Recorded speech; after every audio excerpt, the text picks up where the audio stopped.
Hello, beautiful souls. Welcome to the Angels and Awakening podcast. I'm your host, Julie Jancius, and today we are continuing on our conversation from Monday. Monday, I was telling you about Archangel Michael and the process that he walks me through to help you heal, spiritually heal your inner child. And today, what I want to talk about is the way that he led me through this work, because it's this beautiful story and it brought through so many angel stories within itself that I just wasn't expecting. And that's what I want for you, right? So I want you to hear this story to just understand how this work completely, entirely just shifts your life. It really is very, very powerful, and it rocked me in an amazing, amazing way. So here's the story, okay? Because Archangel Michael has been really preparing me, friends, right, to teach this class. He's been talking to me about it for years. And at first I was like, nope, don't have enough information, don't know enough. So he had me go through different courses and read different books. And then he was like, okay, now put all of that away and just be with me on this, right? Like, let me show you how this works. So here's how it works. And here's what he showed me. When you tap into the energy of your ancestors, you probably feel more resonance, more alignment, more energy with some than others. Okay. So for example, when I tap into my ancestors, especially on my mom's side, I didn't really feel a lot except for my grandma's grandma, okay, my great-great-grandma Molly. And this has happened my entire life, right? Like, I don't know why, but I can tell you that I remember as a kid kind of talking to my ancestors and really not feeling a lot of energy except for this one side that keeps going back. So mom to grandma to great-grandma to great-great-grandma. And they would always tell really, really funny stories about her, okay? So here I am. I have all this energy that surrounds this side of my family when I tap into it energy-wise. And there's these really hysterical stories. Maybe not hysterical to you, but I always just felt like my great-great-grandma Molly was like this person that came out of like a movie, right? She just seemed like a character. She ran different materials for Al Capone, and she worked in a brothel, and she was just, I don't know why, I just always felt this energy to her. But I never connected with her story, right? Energy is either there or it's not, right? And that's how I work in my sessions. When I'm going through a session and, spirit is talking, the client is talking, spirit will be going like, no energy, and you just don't feel anything. You feel this emptiness. You feel a void, right? And then all of a sudden something will be said and spirit goes ding, ding, ding, ding, ding, highlight, circle. This is it. This is where we want to go. Okay. So that's what energy is like. And that's what energy is like when you tap into your ancestors. Sometimes it's like ding, ding, ding, ding, ding. This is the area. And sometimes it's not. Sometimes there's just emptiness or a void or no energy. There's no resonance there. There's no alignment there. There's no like deep connection, right? So what Archangel Michael always says is that you don't have to feel that connection with all of your ancestors. That's not what this is about. It's about you have a connection with some of them for a reason. And that's the work that you need to dive into for that reason. Because as you're going to see in this podcast, it just puts so much together for you. It's like when you do this work, of working with your inner child and your ancestors, you put together puzzle pieces of your life and you're like, holy moly, how did I never see this before? And it gives you a different energy, a different solid foundation to live from. So we're going to get there, but here's how this started. So Archangel Michael takes me through all this work, preparing over years to teach this course. And he goes, now call your grandma, okay, and ask her about her mom. And he goes, very clearly, the answers you're looking for are with her, meaning my great grandma Myrtle, my grandma's mom, which I didn't really know much about her. The only thing that I really remember is that she passed at a very, very young age. So I call my grandma and I start asking her questions about who her mom was as a person. And it was so funny. My grandma starts off with, well, she was a person of a lot of faith. She goes, Grandma Myrtle grew up in a Presbyterian church, and a gentleman that she knew at that church wanted to break off and start a Nazarene church. So she told him that she'd help, and he never forgot that. So when she gets to this new church and that man starts up his own church, he asks my great grandma Myrtle to lead on days when he couldn't be there because he had a young growing family himself. So my grandma said her mom Myrtle would often lead the Wednesday night church service. And the entire time that I'm talking to my grandma, Archangel Michael is leading the conversation, and he goes, ask her the difference between Sunday and Wednesday church services. So this is what she said. She goes, Julie, church was so different back then. You have no idea. She goes, we went to church 3 hours every Sunday morning, 2 hours every Sunday night, and 2 hours every Wednesday night. And so Archangel Michael's like, go deeper, what does this mean? And so she said, well, Sundays they would have different speakers, and grandma would help pull in different speakers from different churches, Black churches, Asian churches, different churches, and we'd go listen to different speakers at the church. And Wednesday nights, we called them, she said, Testimonial Wednesday. And I go, well, what does that mean? What did that mean to you, Testimonial Wednesday? And she goes, why I loved God. She said grandma would always say Wednesday nights were about why I loved God. And that was, how God had blessed your life and shown up with miracles in your life. And my grandma was so cute. She goes, a lot like your angel stories on Thursdays on the podcast. So here I am. It's just like a session, right? I've got my grandma right here. Archangel Michael is to the side of me, and my mouth is just dropped. And I knew immediately, this energy that I had felt coming from this side of my lineage since I was a little girl. And this energy growing up, it felt warm and loving and comforting and motherly, even though I had never met my great grandma or my great great grandma. I just knew immediately when she told this story, the energy that I thought had been coming from my great great grandma Molly was actually her daughter coming through and supporting me and being there for me my entire life. Sorry, I'm turning pages. I wrote down some notes to kind of help me tell this story to you. So this story goes even deeper, and my grandma starts talking about how her dad was so supportive of Myrtle's work at the church that he'd take the church bus and he'd go drive around the city to pick up people and get them to church.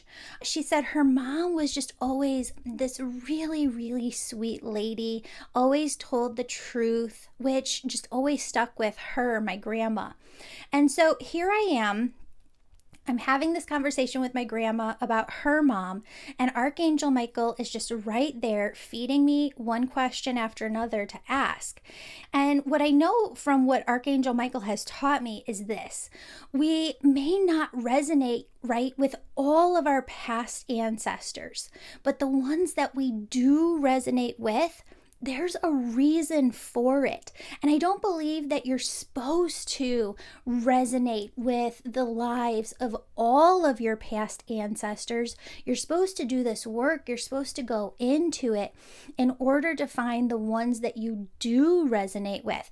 And as I'm saying this to you right now, Archangel Michael is here, and what he just said is, and in addition to that, there are times at which, for some people, someone's life might not resonate with you from your ancestry right here and now. But he said for some people, the way that this works is that some resonate with you now, and later on in other chapters of your life, other ancestors will come in and their lives or their past will resonate with you. So it doesn't have to be an all or nothing.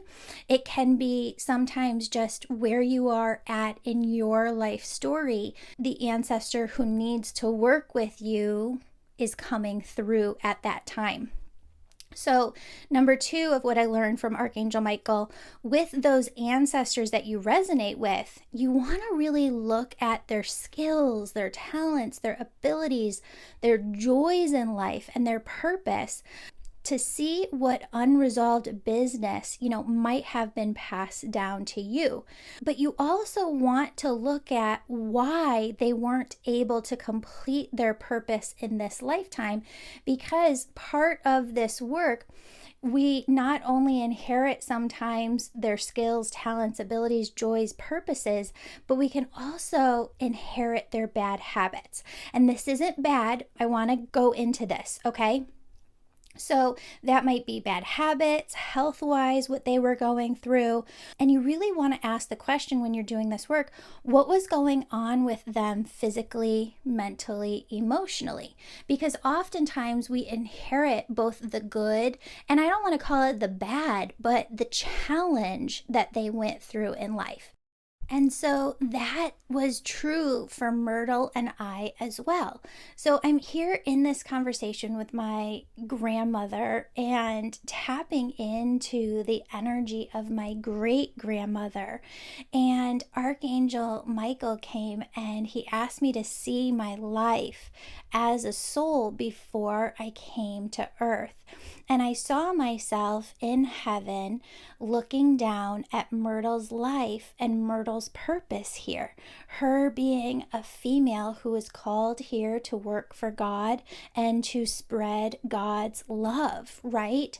And I could see, as the soul in heaven looking down over her life, that she wasn't going to complete her purpose in this lifetime. And she needed to pass the baton or pass the torch to some other soul. And so knowing Myrtle's history and the fact that she passed very, very young, as I'm sitting here having this conversation with my grandma, it scared me, right? Because those who listen to the podcast know that I've struggled with kind of getting my own health on track. Some things that, as I really dug deeper with my grandma, Spirit actually called me to go back to some physical tests that I had done, some blood work that I had done about 6 months ago. And it was shocking because they had me look at certain things that I hadn't seen before, some red flags that I had just totally missed on this health test. And they actually completely tie into what Myrtle went through.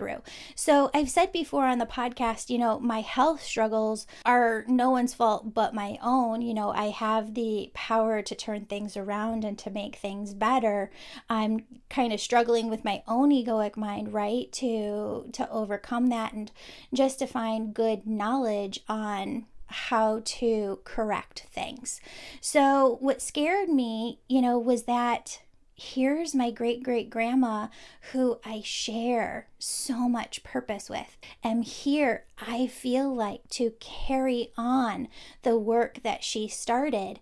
Now, what some people will do is they'll attach to this and they would say, okay, well, if I'm carrying on this person's purpose, then this means that I'm going to pass early too. And no. That's the wrong mentality, okay? right? And that's what I need you to really get, is that this work isn't looking at your ancestors and saying, just because they experience something, I'm going to experience the exact same thing in the exact same way that they did. If you're going to do this work, and we talk about this in the course, is you must practice detachment, to not get attached to those thoughts. Oh my God, this person struggled with this, so I'm going to struggle with this for the rest of my life. No, you are here to break the cycle. Okay, so I know my purpose is not to pass at a young age like she did, but to break the cycle of unhealthiness within the body that's been passed down the line to me.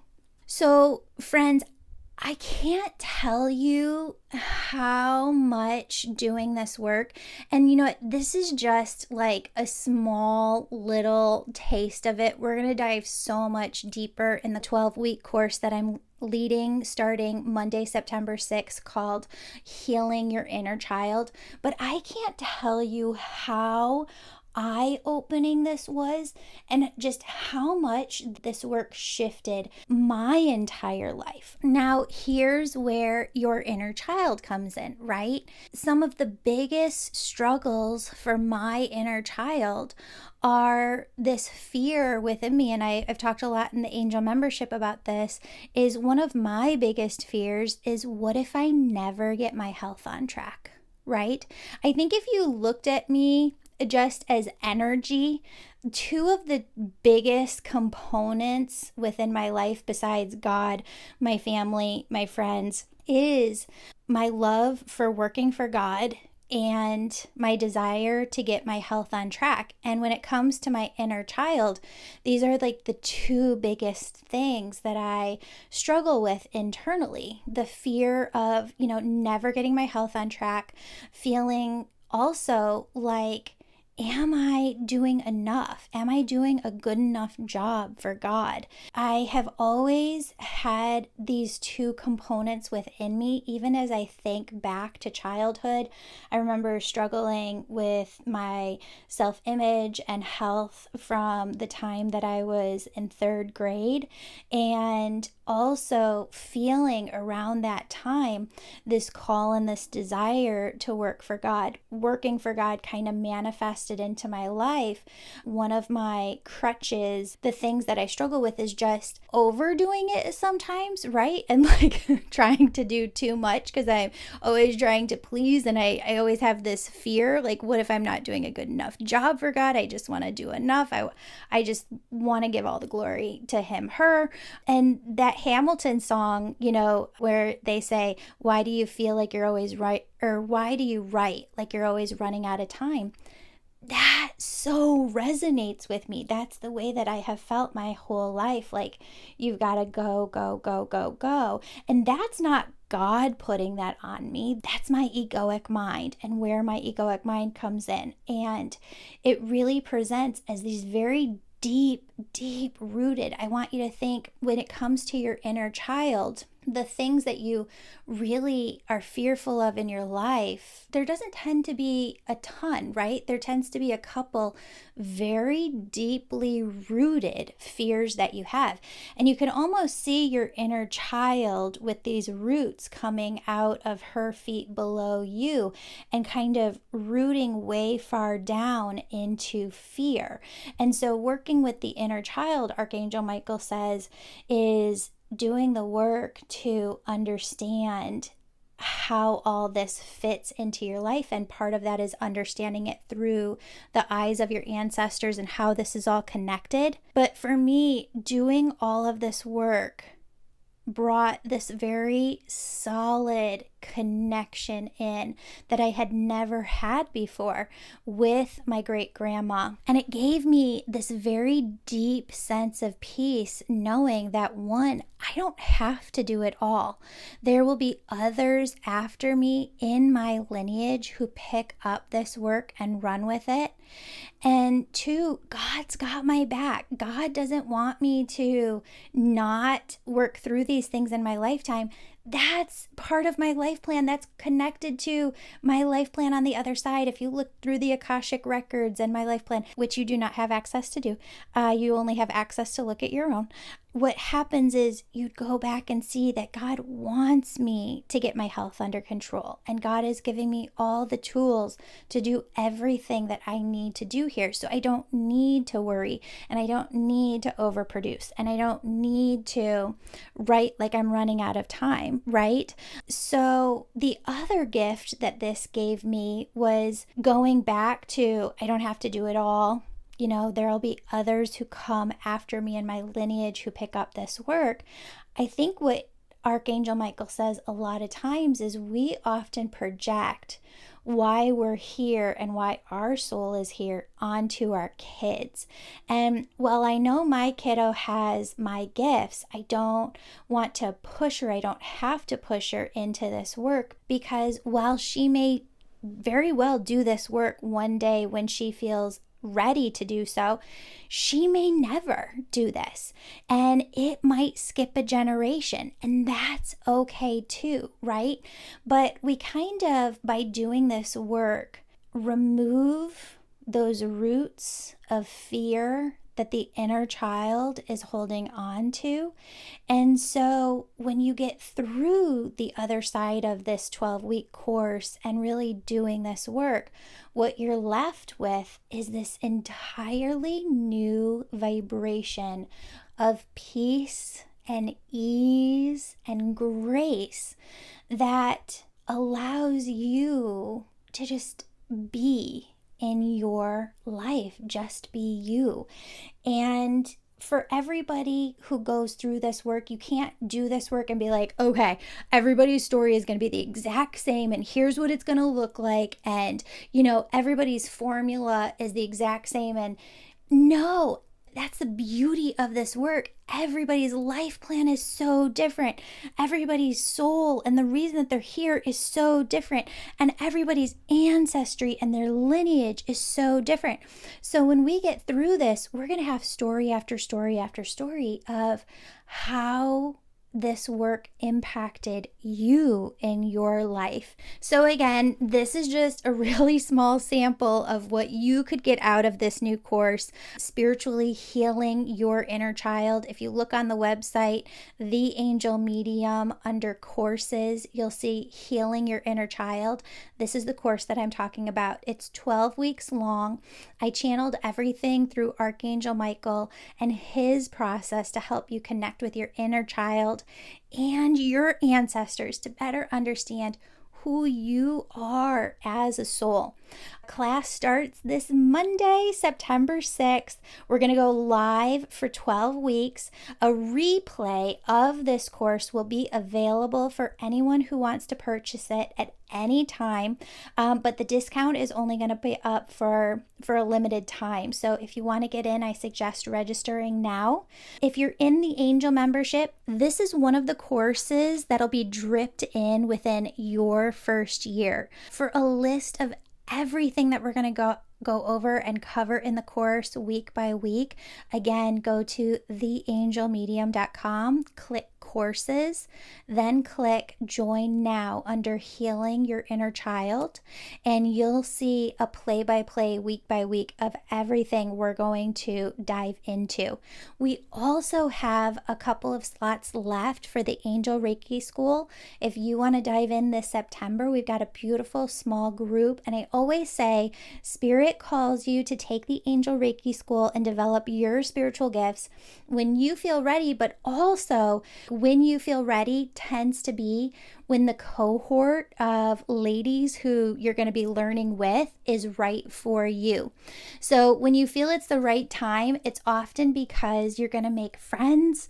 You are going to be with other women who are learning as well. And I got to tell you, one of the most beautiful things that just spontaneously happens through the angels in the Angel Reiki School is you get to meet so many people that you become very close to, and these cohorts remain close afterwards. So if you'd like to do that, you can also sign up on the website. Friends, I am so excited for you to dive into this work. There is just so much that you can get out of this, just like I shared with you today and what I got out of this work. If you have any questions, email us. All this information is in the show notes. I love you. Spirit loves you. Friends, open up your hearts to all of the unexpected blessings that I know your spirit team is bringing into your life right now.